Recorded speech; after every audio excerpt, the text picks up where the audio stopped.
सभी शिक्षा प्राप्त कर रहे विद्यार्थी और उनके अभिभावकों को बधाई। आपको ये मालूम है कि 5 सितंबर को शिक्षक दिवस का आयोजन क्यों होता है?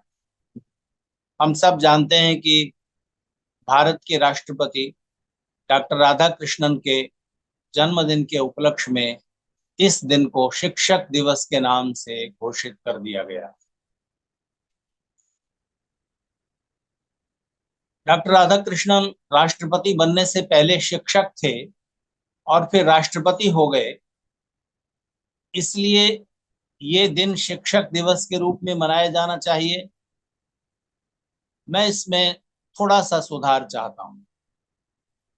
डॉक्टर राधाकृष्णन हमारे लिए सम्माननीय है, बहुत बड़े दार्शनिक थे, विद्वान थे और राष्ट्रपति पद पर अभिषिक्त हुए। उनके उस पद पर बैठने से राष्ट्रपति पद की गरिमा बढ़ी, लेकिन एक शिक्षक की गरिमा इससे नहीं बढ़ती कि कोई व्यक्ति शिक्षक था और फिर राष्ट्रपति बन गया इसलिए अधिक सम्माननीय हो गया। ये अवधारणा ही मूल रूप से गलत है। हम शिक्षक और शिक्षा को वास्तविक सम्मान तब दे रहे होंगे जब कोई राष्ट्रपति, कोई प्रधानमंत्री, कोई राष्ट्राध्यक्ष पद छोड़ करके शिक्षक बनना पसंद करने लगेगा। तब शिक्षा का और शिक्षक का वास्तविक रूप में सम्मान बढ़ेगा। पर्चों की परंपरा है, डॉक्टर राधाकृष्णन के जन्मदिन को हम शिक्षक दिवस के रूप में मनाते हैं, तो इस दिन का जो भी संदेश ग्रहण करना है वो हम करें और शिक्षा के क्षेत्र में जो कुछ भी सुधार हो सकते हैं, जो भी कमियां हैं, उन पर विचार करें ताकि शिक्षा और उसका क्षेत्र और अधिक विकसित हो सके और नई पीढ़ी के निर्माण में हम ज्यादा सहभागी हो सके।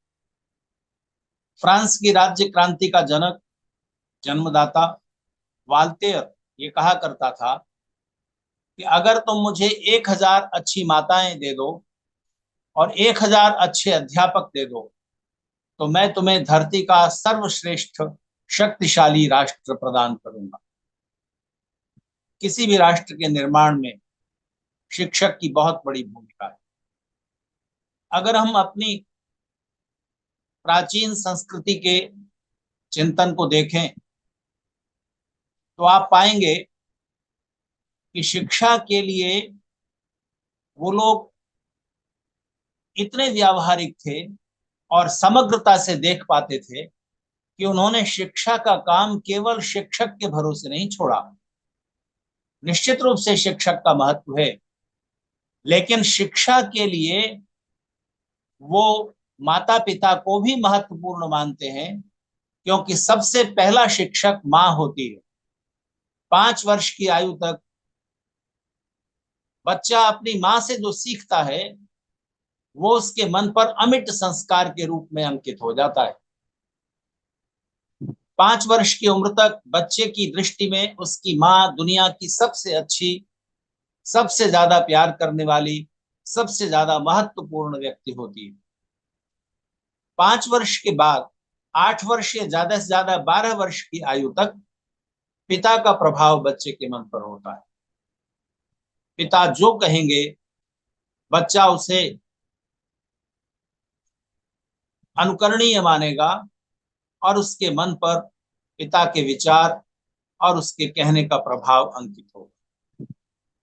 10-12 साल की उम्र के बाद बच्चे का मनोविज्ञान बदलता है और उसे अपने माता पिता के संग साथ की बजाय दोस्त ज्यादा पसंद आने लगते हैं, और जो दोस्त कहते हैं वो उसको ज्यादा महत्वपूर्ण, ज्यादा प्रामाणिक, ज्यादा अच्छा और अनुकरण के योग्य लगता है। माता पिता का प्रभाव धीरे धीरे कम हो जाता है और यही जो उम्र है, किशोर आयु है, जिसको आप टीन एज बोला करते हैं, यही बहुत खतरनाक है। ये वो टर्निंग पॉइंट है जहां पर अगर बच्चे के मन मस्तिष्क को संभालने की और ठीक दिशा देने की कोशिश नहीं की गई तो सारा प्रयास, सब कुछ व्यर्थ हो जाएगा। दूसरी बात यह है भारतीय चिंतकों की विचार करने योग्य कि शिक्षा का उद्देश्य केवल मस्तिष्क में कुछ विषय, कुछ सब्जेक्ट्स डाल देना नहीं है। मस्तिष्क में कुछ सूचनाएं, कुछ इंफॉर्मेशन भर देने का नाम शिक्षा नहीं है। लेकिन हम देखते हैं कि आज यही हो रहा है। मस्तिष्क में, ब्रेन में physics, chemistry, maths, commerce, history, geography, दूसरी दूसरी भाषाओं का ग्रामर, ये सब डाल देना, पढ़ लेना, समझ लेना, याद कर लेना, परीक्षा दे देना, अच्छे मार्क्स ले आना, बस इस वर्तुल में, इस दायरे में शिक्षा घूम रही है। ये शिक्षा का केवल एक हिस्सा है, क्योंकि जीवन के चार तल हैं: शरीर, बुद्धि, मन और आत्मा, जो कि हम स्वयं हैं। चारों स्तरों पर जीवन विकास की आकांक्षा रखता है। चारों स्तरों पर जीवन का विकास होना चाहिए। शरीर का भी विकास हो, बुद्धि का भी विकास हो, मन का भी, आत्मा का भी, शारीरिक, बौद्धिक, मानसिक, आध्यात्मिक, physical, intellectual, psychological and spiritual, चारों स्तरों पर बच्चे का विकास होना चाहिए। अगर आप केवल मस्तिष्क का विकास कर देंगे, बच्चा बहुत बुद्धिमान है, उसने फिजिक्स, केमिस्ट्री, मैथ्स, कॉमर्स वगैरह सब पढ़ लिया, याद कर लिया, समझ लिया, और आपकी दृष्टि में वो विद्वान हो गया, बड़ा इंटेलेक्चुअल हो गया, लेकिन उसके जीवन का अभी पूर्ण विकास नहीं हुआ है। मान लीजिए कोई विद्यार्थी आईआईटी से इंजीनियरिंग करके और आईआईएम से या किसी विदेशी विद्यालय से, मान लीजिए हार्वर्ड यूनिवर्सिटी से एमबीए करके, बिजनेस मैनेजमेंट की शिक्षा लेकर के बड़ी कंपनी में, मल्टीनेशनल कंपनी में बड़ा पैकेज पाता है, 2 करोड़ रुपए पर एनम की सैलरी पाता है, लेकिन हमेशा बीमार रहता है। एक दूसरा युवक बीकॉम करके, बैंक का कंपटीशन क्वालिफाई करके 70-80 हजार पर मंथ सैलरी पाता है, फिजिकली फिट है, शरीर से स्वस्थ है। सुखी कौन रहेगा? निश्चित रूप से आपका उत्तर होगा कि जो शारीरिक रूप से भी स्वस्थ है। 2 करोड़ रुपए बुरे नहीं है, लेकिन बीमार शरीर के साथ उनका क्या उपयोग, क्या सुख है? इसलिए शरीर को स्वस्थ, बलवान बनाना भी तो उद्देश्य होना चाहिए। उम्र यही है। कोई माता पिता बच्चे को आउटडोर गेम खेलने के लिए, बच्चे को व्यायाम करने के लिए, कुछ योगाभ्यास करने के लिए प्रेरित नहीं करते। स्कूल में भेजेंगे, अच्छे स्कूल में एडमिशन कराने की कोशिश करेंगे, फिर एक एक सब्जेक्ट के लिए ट्यूशन लगा देंगे, कोचिंग में भेजेंगे, बहुत उपाय करेंगे, और इसमें बच्चे का सारा समय निकल जाता है। ये हमारी शिक्षा का एक बड़ा वीक पॉइंट। बच्चे आउटडोर गेम नहीं खेल रहे, जो बचा हुआ समय है मनोरंजन के लिए वो मोबाइल या लैपटॉप पर बिता देते हैं, बात खत्म हो जाती है, उनकी शारीरिक परिश्रम, उनकी फिजिकल एक्टिविटी जीरो है। तो शरीर का भी विकास होना चाहिए। उम्र यही है, समय यही। ठीक है, बच्चे को आपको एथलीट नहीं बनाना है, पहलवान नहीं बनाना, रेसलर, बॉक्सर नहीं बनाना है, पर इतना तो स्वस्थ और शक्तिशाली रहे ना कि उसके शरीर पर बैक्टीरिया, वायरस हमला करें तो वो मर जाए, उसकी इम्यूनिटी इतनी अच्छी हो। इसके लिए कहां पर प्रयास होगा? इस पर हमारा और हमारे पूरा शिक्षा जगत का और पूरे समाज विज्ञानियों का, सरकारों का क्या ध्यान है? खेल के स्टेडियम बना देने से, हर स्कूल में खेल का मैदान कर देने से, और एक एक खेल शिक्षक नियुक्त कर देने से वो बात नहीं होगी जब समय ही नहीं बचेगा। तो खेल खेलने के लिए ना रहकर थोड़ी देर बस खेल की ट्रेनिंग लेने के लिए रह जाता है, और वो भी अच्छे स्कूलों में जो बहुत महंगी फीस ले रहे हैं। तो शरीर का विकास भी चाहिए, बुद्धि का विकास भी चाहिए, और बुद्धि और शरीर दोनों विकसित हो गए, दोनों अच्छे हैं, बच्चा बहुत बुद्धिमान है, शरीर से बहुत स्वस्थ है, मन की दिशा ठीक नहीं है, उसके मन की भावनाएं बड़ी दूषित हैं, दूसरों को दुख देकर, अन्याय करके, पाप करके, भ्रष्टाचार करके अपना सुख उठाने में और अधिक से अधिक धनवान होने में उसे कोई संकोच नहीं है। ऐसे व्यक्ति का, ऐसे नागरिक का हम क्या करेंगे? खुली आंखों से देखता है कि हमने अपने देश को ऐसे ही लोगों से भर दिया है। बड़े बुद्धिमान हैं। क्या आप ऐसा डॉक्टर पसंद करेंगे? जो आपके पेट में दर्द हो उसके लिए आप डॉक्टर के पास जाएं, वो कहे कि अपेंडिक्स का ऑपरेशन करना पड़ेगा, और अपेंडिक्स का ऑपरेशन करने के लिए पेट चीरा जाए और एक किडनी भी चोरी से निकाल ली जाए। ऐसा हुआ है, हो रहा है। कैसा समाज हम बना रहे हैं। और सब लोग अपने अपने क्षेत्र में जब ऐसे ही बेईमानी करने लग जाएंगे, भ्रष्टाचरण करने लग जाएंगे, तो देश सुखी कैसे होगा। भ्रष्टाचारियों से, भ्रष्टाचारी व्यवस्था से युक्त देश अपार धन संपदा होते हुए भी दुखी और दरिद्र रहेगा। और कम साधनों में देशवासी सुखी हो सकते हैं यदि उनमें पुरुषार्थ करने की भावना है। अन्याय और भ्रष्टाचार करने से उनका मन मुक्त है। मन पर ये अच्छे संस्कार कौन डालेगा। किसी स्कूल, कॉलेज, यूनिवर्सिटी में हमने इसका कोई कॉलम रखा है। आप कहेंगे हाँ रखा है, मॉरल साइंस पढ़ाते हैं, मॉरलिटी के लिए भी एक शिक्षक रखा हुआ है। जी नहीं, वो मॉरलिटी की शिक्षा नहीं है। वहां भी एक किताब है, कुछ इंफॉर्मेशन है, उसको बच्चा रट लेता है और कॉपी में लिख देता है, मार्क्स आ जाते हैं। ना, ये शिक्षा नहीं। महाभारत के समय का एक उदाहरण बड़ा प्रसिद्ध है। बहुत सारे वक्ता उसको बोलते हुए पाए जाएंगे, आपने सुना भी होगा। एक दिन सुनते हैं कि द्रोणाचार्य ने अपने शिष्यों की परीक्षा लेने का विचार किया। धनुर्विद्या का नहीं, उनके मन का, उनकी विचार शक्ति का, उनकी मानसिक शक्ति का। और उन्होंने एक पाठ सबको याद करने के लिए दिया और कहा कि कल पूछूंगा। और पाठ ये था, क्रोधम मा कुरु, क्रोध नहीं करो, क्रोध नहीं करना चाहिए, गुस्सा नहीं करना चाहिए। दूसरे दिन पांडव कौरव सब इकट्ठे हुए और गुरु ने पूछा, गुरु द्रोणाचार्य ने, कि बताओ पाठ याद हो गया। तो उसे याद करने में देरी कितनी लगने थी, सुनते ही तो याद हो जाता है, क्रोधम मा कुरु, क्रोध मत करो। सबने सुना दिया। युधिष्ठिर चुप बैठे रहे। तो द्रोणाचार्य ने पूछा कि युधिष्ठिर तुम चुप क्यों, क्या इतनी सी बात तुम्हें याद नहीं हो सकी। तो युधिष्ठिर ने कहा कि जी अभी तो याद नहीं हुई है, थोड़ा समय दीजिए। चलो अच्छा, कल याद लाना, करके लाना। अगले दिन फिर सब आए तो युधिष्ठिर ने फिर से उत्तर दिया, मुझे अभी याद नहीं हुआ। इस तरह कई बार हो गया तो द्रोणाचार्य को गुस्सा आ गया और उन्होंने एक जोर से थप्पड़ युधिष्ठिर को मार दिया। युधिष्ठिर ने अपने गाल को सहलाया, गुरुजी याद हो गया। तो द्रोणाचार्य ने कहा कि थप्पड़ लगते ही याद हो गया। तो युधिष्ठिर ने कहा कि जी हाँ, क्योंकि इसके जो वाक्य हैं, इसके जो शब्द हैं, वो तो मुझे तभी याद हो गए थे जैसे सबको याद हो गए। लेकिन इसका तो टेस्ट होना बाकी था ना, परीक्षण की। गुस्से का कारण होने पर भी मैं अपने गुस्से पर नियंत्रण कर सकता हूं कि नहीं, ये अब हो गया। और अब मैं कह सकता हूं ये पाठ मुझे अच्छी तरह स्मरण हो गया है कि अनावश्यक रूप से गुस्सा नहीं करना चाहिए। हो सकता है ये घटना काल्पनिक हो, किसी कथावाचक ने इस कथा को बना करके प्रचारित किया हो, लेकिन बात बहुत सुंदर है, बड़ी संदेश देने वाली। मॉरलिटी की बातें रटने की नहीं होती हैं। उसको तो अध्यापक और पूरा समाज अपने अपने वातावरण से, अपने साहित्य से, अपनी फिल्मों से, अपने टेलीविजन पर क्या दिखाया जा रहा है, वातावरण में, पूरे समाज के सोशल एनवायरनमेंट में कौन से विचार छाए हुए हैं, उससे उसके मन की डिजाइन बनेगी। अध्यापक का आचरण जैसा है उससे बनेगी। वो जो बोल रहा है उसका प्रभाव थोड़ा होगा।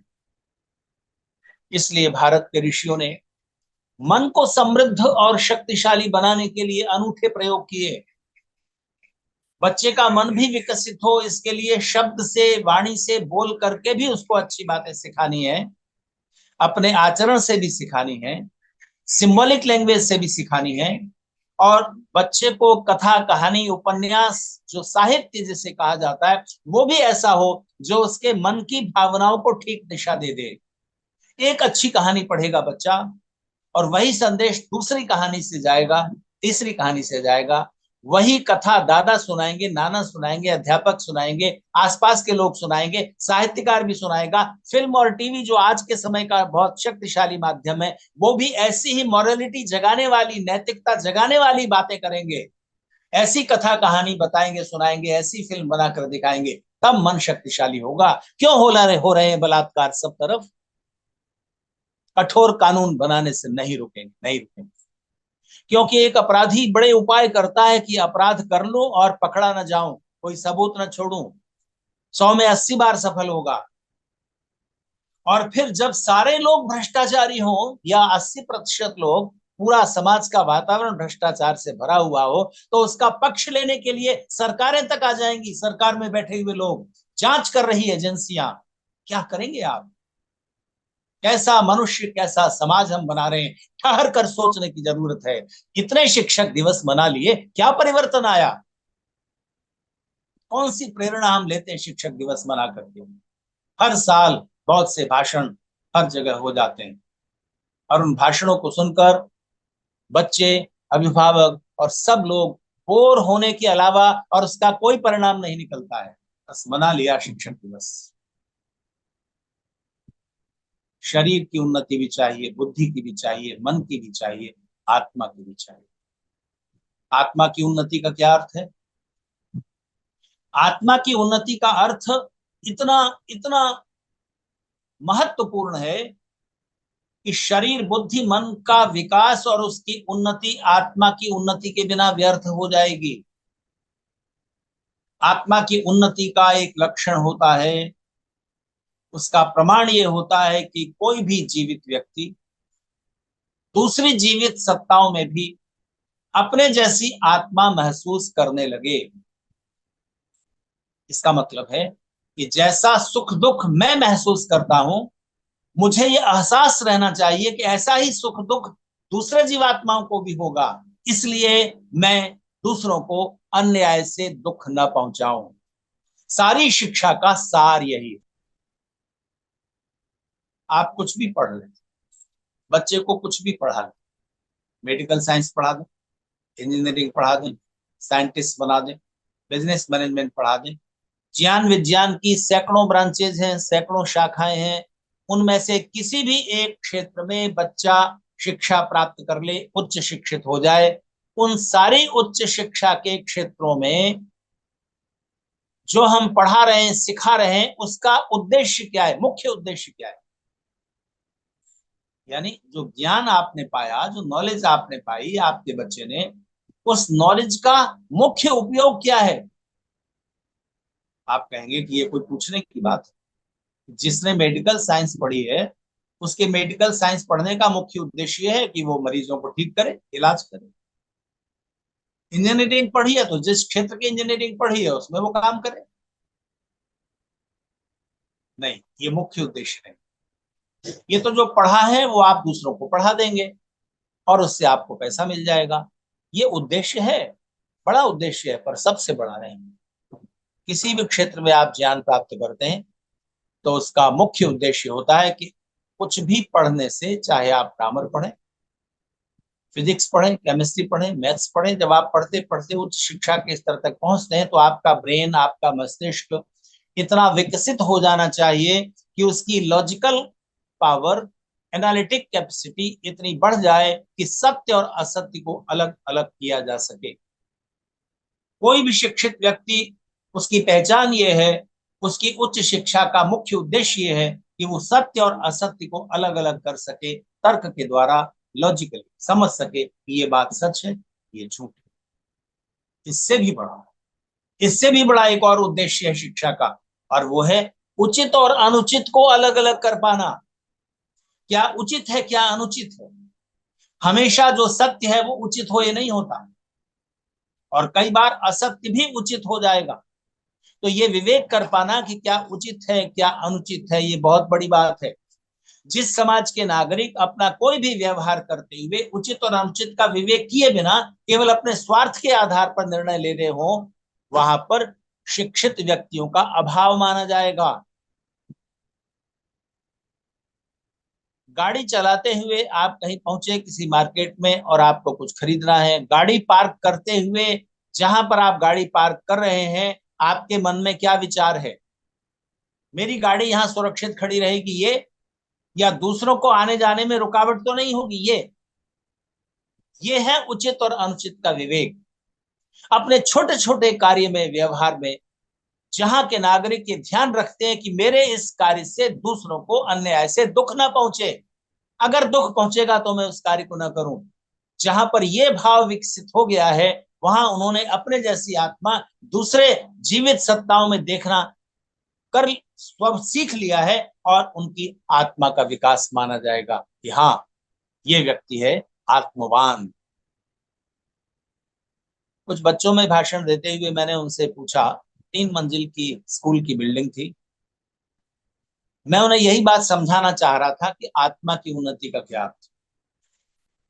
तो मैंने उनसे पूछा कि एक बात बताओ, 3 मंजिल की बिल्डिंग है, छुट्टी की घंटी लग गई, छुट्टी हो गई और सब बच्चे सीढ़ियां उतर रहे हैं। ग्राउंड फ्लोर की सीढ़ियां उतरते उतरते आखिरी 2-3 सीढ़ियों पर तुम्हारा एक साथी फिसल कर गिर गया। तो बताओ, तुम उस गिरे हुए साथी पर हंसोगे कि नहीं? तो बच्चे बोले कि नहीं। मैंने कहा झूठ बोल रहे हो। तो सब हंस पड़े। स्वाभाविक है, हंसी आती है, बच्चे हैं।